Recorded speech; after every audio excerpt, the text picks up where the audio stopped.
wabarakatuh. Terima kasih untuk teman-teman yang sudah klik video ini. Perkenalkan, saya Sania Dewi Triutami dari Universitas Mula Warman, Fakultas Keguruan dan Ilmu Pendidikan, Prodi Pendidikan Ekonomi 2018. Di video kali ini, saya akan membahas pasar persaingan sempurna dan pasar persaingan tidak sempurna. Ya, teman-teman pasti sudah tidak asing lagi kan dengan kata pasar. Pasti kita semua pernah pergi ke pasar untuk membeli kebutuhan. Ya, pasar merupakan tempat di mana penjual dan pembeli bertemu. Dahulu, istilah pasar merujuk kepada tempat yang nyata. Namun, makin ke sini, istilah pasar menjadi semakin luas. Kini marketplace di dunia digital juga dianggap sebagai pasar yang strategis, di mana banyak persaingan bisnis terjadi. Setiap pelaku pasar pasti akan saling bersaing untuk mendapatkan konsumennya. Perilaku pengusaha atau penjual di lingkup pasar kompetitif menjadi subjek fundamental dalam perekonomian negara. Berdasarkan bentuk kompetisinya, struktur pasar dibagi menjadi dua, yaitu pasar persaingan sempurna dan pasar persaingan tidak sempurna. Nah teman-teman, pasti kalian pernah mendengar pertanyaan, apakah bentuk atau struktur pasar mempengaruhi pangsa pasar? Ya, mari kita bahas. Jenis struktur pasar merupakan pangsa pasar suatu perusahaan. Jika ada satu jenis saja perusahaan yang ada di dalam pasar, perusahaan tersebut akan menguasai seluruh pangsa pasar dan permintaan pelanggan hanya tertuju pada perusahaan itu saja.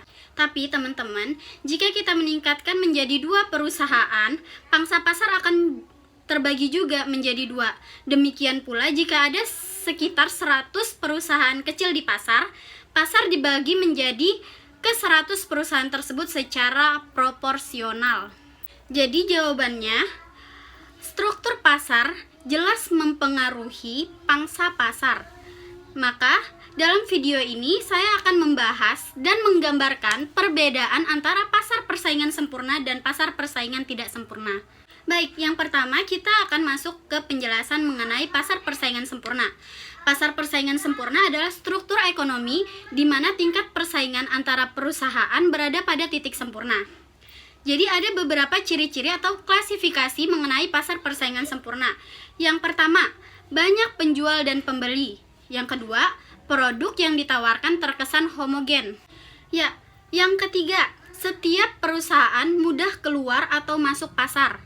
Yang keempat, kedua belah pihak dalam transaksi memiliki pengetahuan lengkap tentang produk, kuantitas, harga, dan kondisi pasar. Yang kelima, tidak ada biaya transportasi dan biaya periklanan. Yang keenam, bebas dari campur tangan pemerintah. Yang ketujuh, harga untuk suatu produk seragam di pasar diputuskan oleh pemerintah dan penawaran pelaku pasar. Tidak ada perusahaan yang dapat mempengaruhi harga itu. Sebab, mengapa perusahaan-perusahaan dalam pasar persaingan sempurna menjadi price taker? Dan yang terakhir, setiap perusahaan mendapat laba secara normal sehingga tidak ada keuntungan dan kerugian yang berlebihan. Sekarang kita masuk ke contoh maninvestasi dari pasar persaingan sempurna. Contohnya yaitu, bentuk dari pasar persaingan sempurna adalah, misalnya kita pergi ke pasar sayur untuk membeli tomat. Terdapat banyak penjual tomat, Anda pergi ke suatu penjual tomat dan menanyakan harga 1 kg tomat. Dan penjual pasti menjawab, harga tomat ini 30.000 kak. Nah, penjual itu bilang begitu. Berikutnya kita pergi ke tempat lain untuk menanyakan berapa harga tomat. Harga yang ditawarkan akan sama seperti harga yang ditawarkan kepada penjual yang pertama kita tanya tadi. Ini adalah contoh bentuk dari pasar persaingan sempurna. Di bawah kompetisi jenis ini, perusahaan dapat dengan mudah mempengaruhi harga suatu produk di pasar dan meraup untung atau merugi secara berlebihan. Tetapi teman-teman, di dunia nyata kita sangat sulit menemukan bentuk konkret dari pasar persaingan sempurna dalam model industri apapun. Tetapi ada begitu banyak model industri seperti telekomunikasi, mobil, sabun, deterjen, minuman dingin, dan lainnya di mana kita dapat menemukan bentuk persaingan yang tidak sempurna, yaitu kondisi yang tidak selalu memuaskan antara kedua belah pihak. Ya, sekarang kita masuk ke penjelasan pasar persaingan tidak sempurna dan jenis-jenisnya. pada pasar persaingan tidak sempurna dapat digambarkan dengan situasi di mana hanya ada satu penjual dan banyak pembelinya. Namun, pasar persaingan sempurna biasanya tidak memiliki produk tunggal atau tidak ada produk penggantinya. Ada 5 jenis pasar di dalam struktur pasar persaingan tidak sempurna. Yang pertama yaitu monopoli.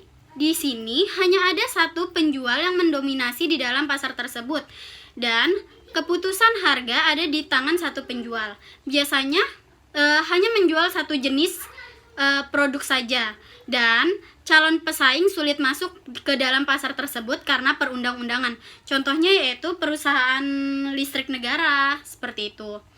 Yang kedua yaitu oligopoli. Nah, di dalam sini terdapat lebih dari 2 dan kurang dari 10 yang eksis di dalam pasar tersebut dan bertindak dalam persaingan.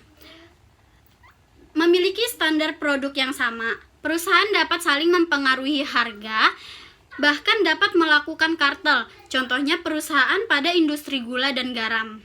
Lalu yang ketiga yaitu monopsoni. Di sini banyak penjual tetapi hanya ada satu pembeli. Maksudnya dalam hal ini pembeli dapat mempengaruhi harga penjual. Contoh dari pasar monopsoni ini yaitu perusahaan penyedia gerbong kereta api atau KRL. Misalnya yang seperti itu.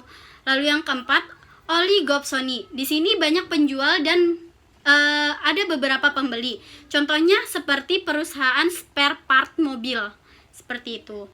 Dan masuk yang terakhir, yang kelima yaitu monopolistik. Nah, di sini banyak penjual yang menawarkan produk-produk yang berbeda tetapi mempunyai karakteristik tersendiri. Misalnya seperti perusahaan retail atau perusahaan produk kemasan.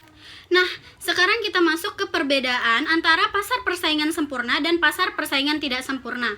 Yang pertama, pasar persaingan sempurna terkesan hipotesis yang asumsinya sebagian besar tidak berlaku konkret di dunia nyata. Sebaliknya, pasar persaingan tidak sempurna adalah situasi yang sangat sering ditemukan di dunia nyata saat ini. Nah, sekarang kita masuk yang kedua, yaitu dalam pasar persaingan sempurna selalu terdapat banyak pelaku pasar.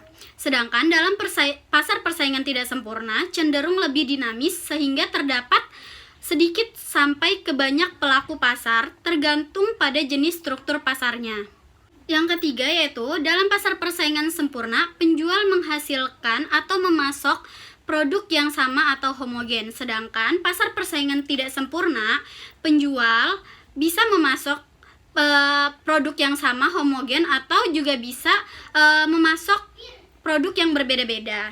Yang keempat, dalam pasar persaingan sempurna, pedagang bisa bebas keluar masuk ke dalam pasar, sedangkan dalam pasar persaingan tidak sempurna, banyak aturan bisa dibilang ketat untuk keluar masuk dalam pasar tersebut. Ya, sekarang yang kelima atau yang terakhir, dalam pasar persaingan sempurna diasumsikan bahwa perusahaan tidak mempengaruhi harga suatu produk. Oleh karena itu, mereka biasa disebut price taker. Tetapi dalam pasar persaingan tidak sempurna, perusahaan sangat dimungkinkan mempengaruhi harga produk atau biasa disebut price maker. Ya baik teman-teman, situasi pada pasar persaingan sempurna cenderung imajinar.